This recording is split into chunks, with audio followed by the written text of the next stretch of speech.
श्री योग वशिष्ठ महारामायण निर्वाण प्रकरण सर्ग 149। श्री वशिष्ठ जी बोले, हे रामचंद्र जी, यह जो प्रपंच भासित होता है इसका बीज संवेदन है और संवेदन का बीज शुद्ध संवित तत्व है, परंतु उसका बीज और कोई नहीं। हे राम, आदि जो संवेदन और स्पंदन फुरना हुआ है उसी का नाम दैव है, क्योंकि वह कर्म से पहले ही फुरता है। फिर जो आगे क्रिया होती है वह कर्म कहती है और इसी का नाम पुरुष प्रयत्न है। वह जो कर्म से आदि दैव रूप फुरा है उसका क्या रूप है? इसी का जो पहला कर्म है उसी को तो दैव कहते हैं। रामचंद्र जी, यह संपूर्ण विश्व वासना मात्र है। जब वासना नष्ट हो तब परम कल्याण है। जिस प्रकार वासना का क्षय हो वही युक्ति श्रेष्ठ है। जब युक्ति से वासना का क्षय होगा तब चेष्टा भी होगी, परंतु फिर जन्म का कारण न होगी। हे रामचंद्र जी, ज्ञानी और अज्ञानी की चेष्टा तुल्य दिखती है, परंतु ज्ञानी का संकल्प दग्ध बीज सा है, फिर जन्म नहीं देता, और अज्ञानी का संकल्प कच्चे बीज सा है, फिर जन्म देता है। पर वास्तव में देखिए तो न कोई जन्म ही पाता है और न कोई मृतक ही होता है। सब जीव केवल अपने आप में स्थित है, भ्रांति से भिन्न भिन्न भासित होते हैं। स्वरूप से सब अपना ही आप है, द्वैत कुछ नहीं हुआ। जो देख पड़ता है वह मिथ्या है। जैसे केले के खंभे में सार कुछ नहीं होता, वैसे ही सब प्रपंच मिथ्या है, इसमें सार कुछ नहीं। इससे इसकी वासना त्याग कर अपने स्वरूप में स्थित हो। हे रामचंद्र जी, जिस प्रकार तुम्हारी वासना निर्मल हो उसे यत्न से निर्मल करो, तब परम शिवपद ही शेष रहेगा। हे रामचंद्र जी, पुरुष प्रयत्न से जब निरअहंकार होगे तब वासना आप ही क्षय हो जाएगी। वासना क्षय का उपाय अपने पुरुष प्रयत्न के सिवा और कोई नहीं। इससे हे रामचंद्र जी, पुरुषार्थ करके इसी एक देव के परायण हो रहो, वही पुरुष कर्म देव आदि भासित होता है। हे रामचंद्र जी, इस प्रकार विचार पूर्वक सब ऐष्णाओं को त्याग कर स्वरूप में स्थित हो जाओ। वशिष्ठ जी बोले, हे रामचंद्र जी, ज्ञानवान की बुद्धि निर्मल हो जाती है, उसके हृदय में शांति होती है, उसकी बुद्धि चैतन्य से पूर्ण होती है और दूसरा भान उठ जाता है। इससे तुम भी नित्य अंतर्मुख और वितराग निर्वासी हो रहो और चिन्मात्र निर्मल शांत रूप सर्व ब्रह्म की भावना करो। उस ब्रह्म पद को पाकर नीति के अनुसार अज्ञानी के समान चेष्टा करो। जो हर्ष का स्थान हो उसमें हर्ष करो और शोक के स्थान में शोक करो, पर हृदय में आकाश की तरह निर्लिप्त रहो। हे रामचंद्र जी, जब इष्ट की प्राप्ति हो तो उसका स्पर्श करो, परंतु हृदय में उसकी तृष्णा न करो। जब युद्ध प्राप्त हो तब शूरमा होकर युद्ध करो। जो दीन हो उस पर दया करो। जो राज्य प्राप्त हो तो उसको भोगो, और जो कोई कष्ट प्राप्त हो तो उसको भी भोगो। ये सब चेष्टाएं अज्ञानी की तरह करो, पर हृदय में समता रखो। आत्मा से भिन्न कुछ न फुरने दो, और राग द्वेष से रहित सदा निर्मल रहो। जब तुम ऐसे निश्चय को धारण करोगे तब तुमको कुछ खेद न होगा। चाहे बड़ा दारुण दुख पड़े और इंद्र का वज्र ऊपर पड़े तो भी तुमको वह स्पर्श न करेगा। हे रामचंद्र जी, तुम्हारा रूप न शस्त्र से कटता है, न अग्नि से जलता है, न जल से गलता है, और न पवन से सूखता है। वह केवल निराकार, अजर, अमर और सबका अपना रूप है। हे रामचंद्र जी, कष्ट तब होता है जब विलक्षण वस्तु होती है, और अग्नि तब जलती है जब काष्ठ आदि भिन्न वस्तु होती है। अग्नि को अग्नि तो नहीं जलाती, और जल को जल तो नहीं गलाता। इससे तुम अपने रूप में स्थित हो रहो। हे रामचंद्र जी, संवित रूप आलय सा स्थिर स्थान है, उसी में स्थित हो रहो। जैसे पक्षी सब ओर से संकल्प को त्याग कर आलय में जब स्थित होता है तब सुख पाता है, वैसे ही जब तुम सब कलनाओं को त्याग कर अंतर्मुख संवित में स्थित होंगे तब राग द्वेष रूपी कोई द्वंद्व न रहेगा। हे रामचंद्र जी, संसार रूपी समुद्र का बड़ा प्रवाह है। आश्रय बिना कोई उससे नहीं निकल सकता। वह आश्रय मैं तुमसे कहता हूं। तुम अनुभव रूप आत्मा का आश्रय लेकर संसार समुद्र के पार हो जाओ। विलंब न करो और अपने आप में स्थित हो। हे राम, यदि कोई संसार रूपी वृक्ष का अंत जानना चाहे तो नहीं जान सकता। संसार एक वृक्ष है, उसमें चैतन्य मात्र सुगंध है। वह तुम्हारा अपना रूप है, उसको ग्रहण करो। जो सबका अधिष्ठान है, उसको जब ग्रहण किया तब सबको ग्रहण किया।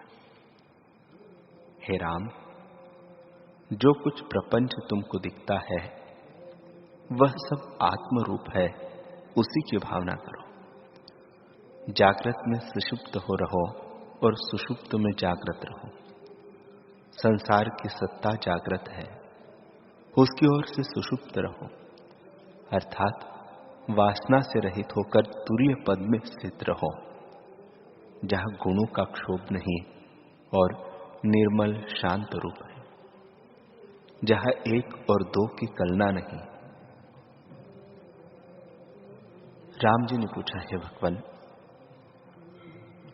जो ऐसे शांत रूप तुरीय पद में स्थित होना तुमने कहा, तो क्या तुम में यह भाव नहीं उठता कि मैं वशिष्ठ हूं?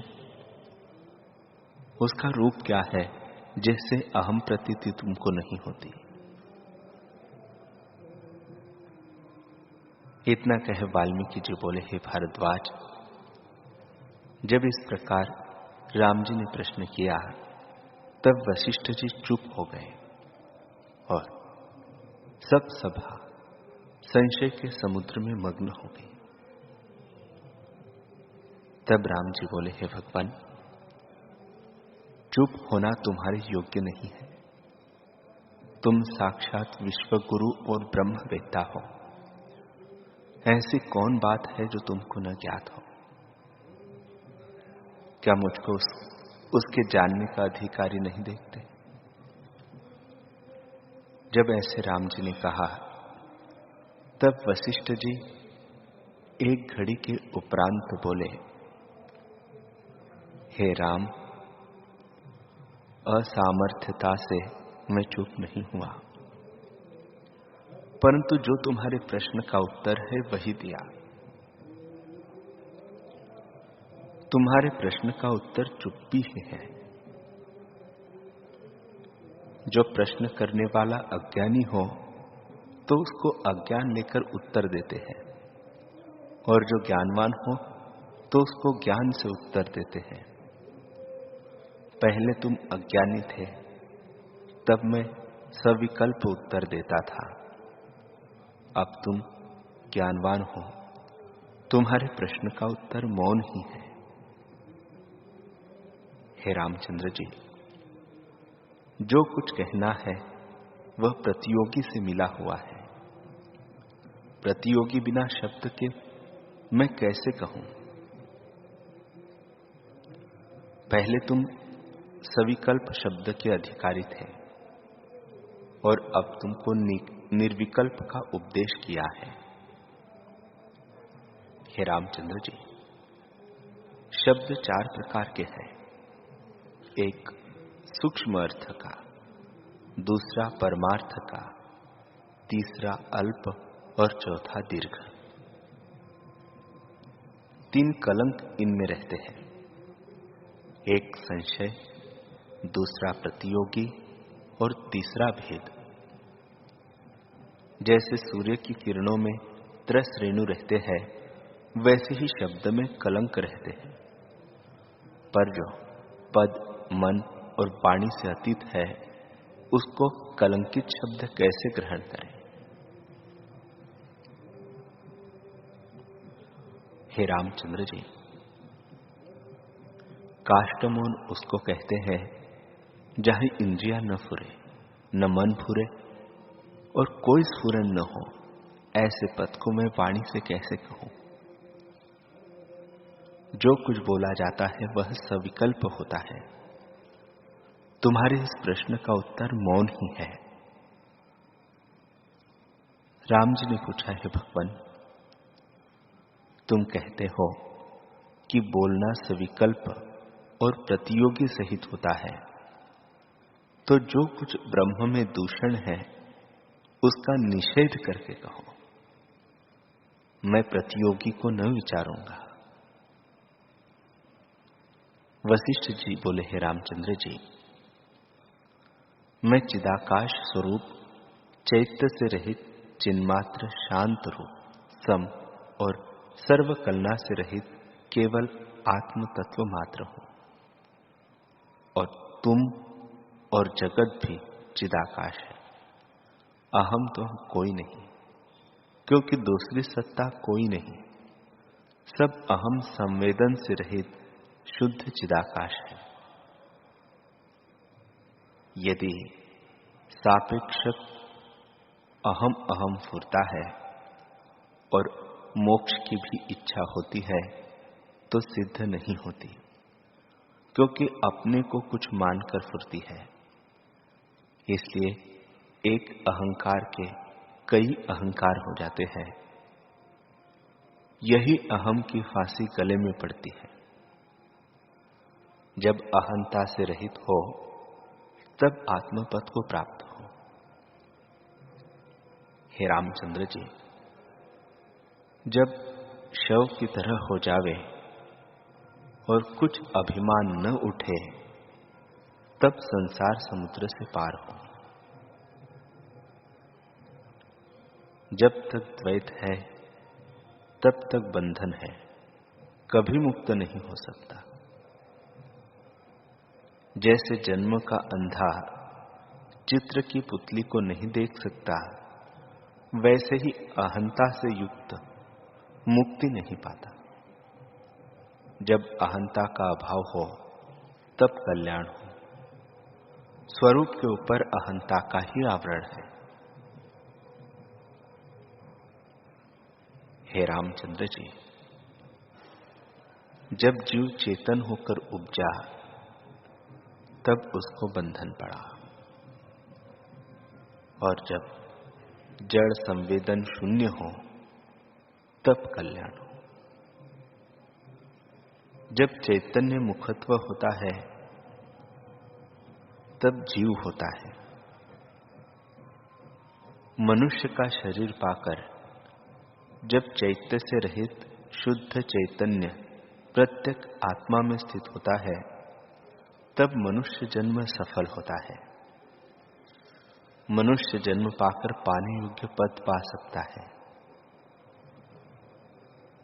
हे रामचंद्र जी, यदि मनुष्य जन्म को पाकर आत्म तत्व को न जानेगा तो और किस जन्म में जानेगा? यह संसार चित्त के फुरने से उत्पन्न हुआ है। जब चित्त संसरण से रहित हो तब केवल केवली भाव स्वरूप भासित हो। ज्ञानवान की दृष्टि में अब भी कुछ नहीं हुआ, केवल आत्म स्वरूप ही भासित होता है और फूरना और न फूरना दोनों तुल्य दिखाई देते हैं। अंतःकरण चतुष्ट आत्म स्वरूप है और अज्ञानी को भिन्न भिन्न भासित होते हैं। इसी से चित्त आदि जड़ और मिथ्या है। आत्म स्वरूप में सब आत्म स्वरूप है। आत्मा देश, काल और वस्तु के परिच्छेद से रहित है। ज्ञानी को सब आत्मा ही दिखता है। वह चाहे कैसी ही चेष्टा करे, वह लोक, धन, पुत्र आदि सब ऐष्णाओं से रहित केवल आत्म अनुभव रूप में स्थित है और सबको अपना रूप जानता है। हे रामचंद्र जी, जिस पद को वह प्राप्त होता है उस पद को वाणी नहीं कह सकती, वह निर्वाच्य पद है। जो पुरुष कहता है कि अहम ब्रह्मास्मि, अर्थात मैं ब्रह्म हूं और यह जगत है, तो जानिए कि उसको ज्ञान नहीं पहुंचा। उसको शास्त्र श्रवण का अधिकार है। जैसे कोई कहे कि मेरे हाथ में दीपक है और अंधकार भी मुझको देख पड़ता है, तो जानिए कि उसके हाथ में दीपक नहीं। वैसे ही जब तक जगत भासित होता है तब तक ज्ञान नहीं पहुंचा। हे रामचंद्र जी, अब भी निर्वाण पद है। किससे किसको कौन उपदेश करे? केवल एक रस शून्य है। शून्य और आत्मा में कुछ भेद नहीं,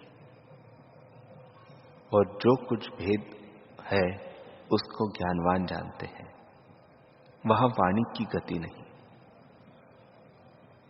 उसमें जो संवेदन फुरता है उससे संसार उपजता है और असंवेदन से लीन होता है।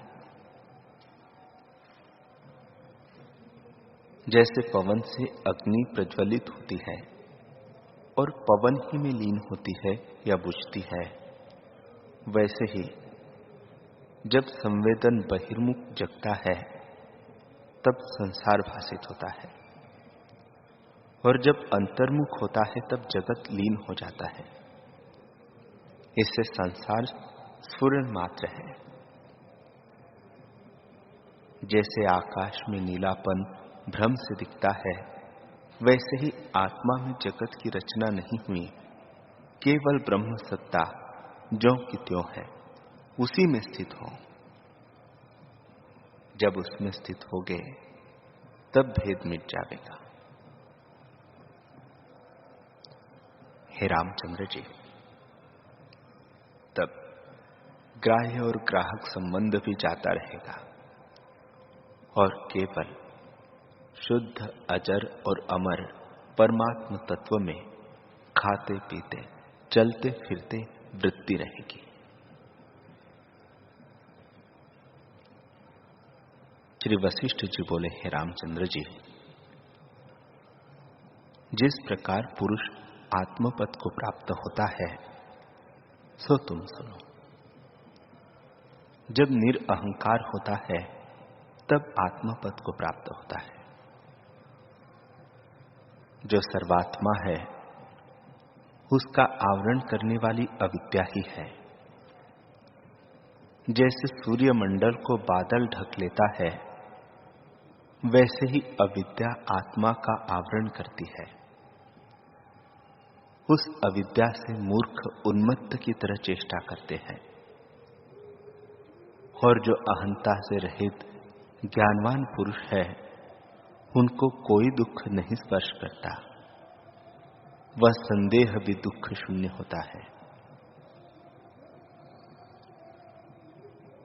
जैसे भीत पर लिखी युद्ध की सेना देखने भर को क्षुब्ध दिखती है, परंतु शांत रूप होती है, वैसे ही ज्ञानवान की चेष्टा में भी क्षोभ दिखता है, परंतु वह सदा अक्षोभ और निर्वाण रूप है। वह वासना सहित देख पड़ता है, पर सदा निर्वासनिक है।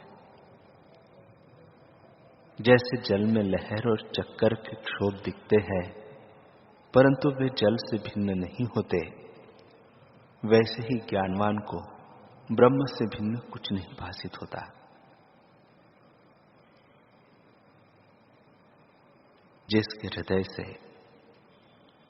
दृश्य भाव शांत हो गया है, पर बाहर से क्षोभ दिखता है, तो भी वह मुक्त रूप है। जैसे बादल आकाश में हाथी, घोड़ा और पहाड़ के रूप में दिखते हैं, परंतु है कुछ नहीं, वैसे यह जगत दिखता है, परंतु वास्तव में कुछ नहीं है। अहंकार से भासित होता है, और अहंकार से रहित होने पर निर्विकार शांत रूप हो जाता है। ऐसा जो निरअहंकार आत्मपद है, उसको पाकर ज्ञानवान शोभित होता है। शरद काल का आकाश, क्षीर समुद्र और पूर्णमासी का चंद्रमा भी ऐसा नहीं शोभा पाता जैसा ज्ञानवान पुरुष शोभा पाता है। हे रामचंद्र जी, अहंता ही इस पुरुष का मैल है। जब अहंता नष्ट हो, तब स्वरूप की प्राप्ति हो और संसार के पदार्थों की भावना निवृत्त हो, क्योंकि वह भ्रम से उपजी थी। जो वस्तु भ्रम से उपजी होती है, उसका भ्रम का अभाव होने पर अभाव हो जाता है। जैसे आकाश में धुएं का बादल नाना प्रकार के आकार में दिखता है, पर वे आकार है नहीं, वैसे यह विश्व अस्तित्व के बिना भी भासित होता है और विचार करने से नहीं रहता।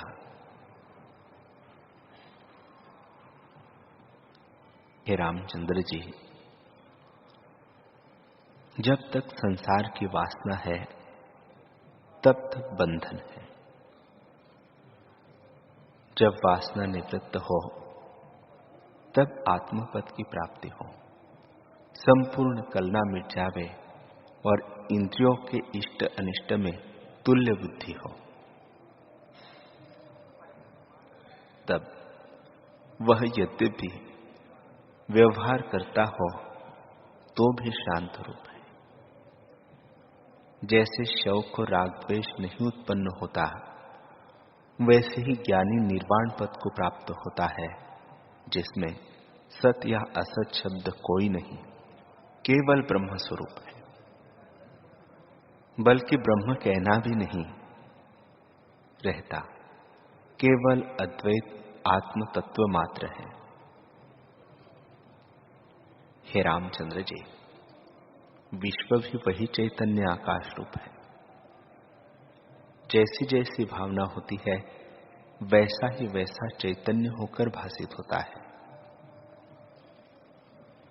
जब जगत की भावना होती है तब नाना प्रकार के आकार दिखते हैं और ब्रह्म की भावना से ब्रह्म भासित होता है।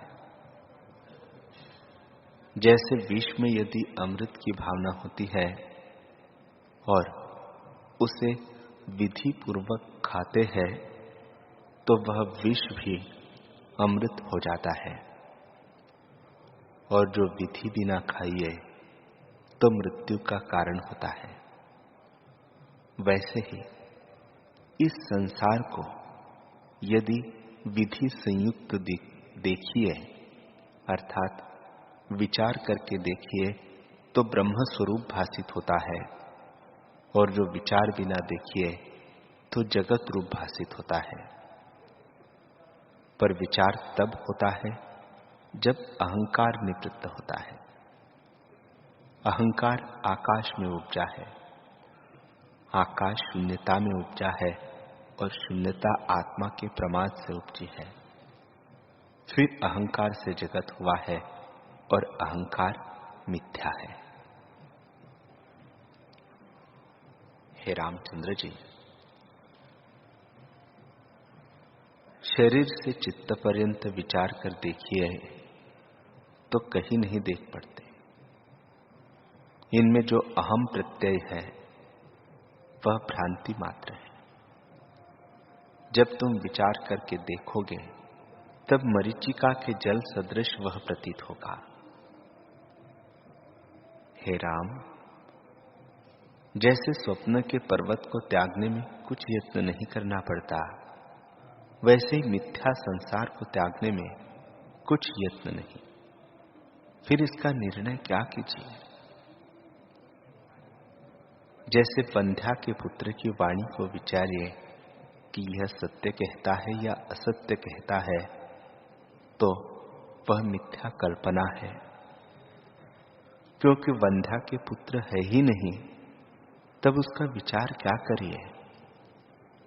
वैसे यह प्रपंच है नहीं, तब इसका निर्णय क्या कीजिए? इससे तुम ऐसे हो रहो जैसा मैं कहता हूं, तब आत्मपद की प्राप्ति होगी। हे राम, ऐसी भावना करो कि न मैं हूं और न जगत है। जब अहंकार ही न रहा तब कलना कहां से हो? इसका होना ही अनर्थ है। जब ऐसा विचार उत्पन्न होगा तब भोगों की वासना का क्षय हो जाएगा और संतों की संगति प्राप्त होगी। अन्यथा भोग की वासना नष्ट नहीं होती। जब तक अहंता उठती है, अर्थात दृश्य और प्रकृति से मिलाप है, तब तक द्वैत भ्रम नहीं मिटता, और जब अहंकार का उत्थान मिट जाएगा तब शुद्ध चिन्मात्र आत्म सत्य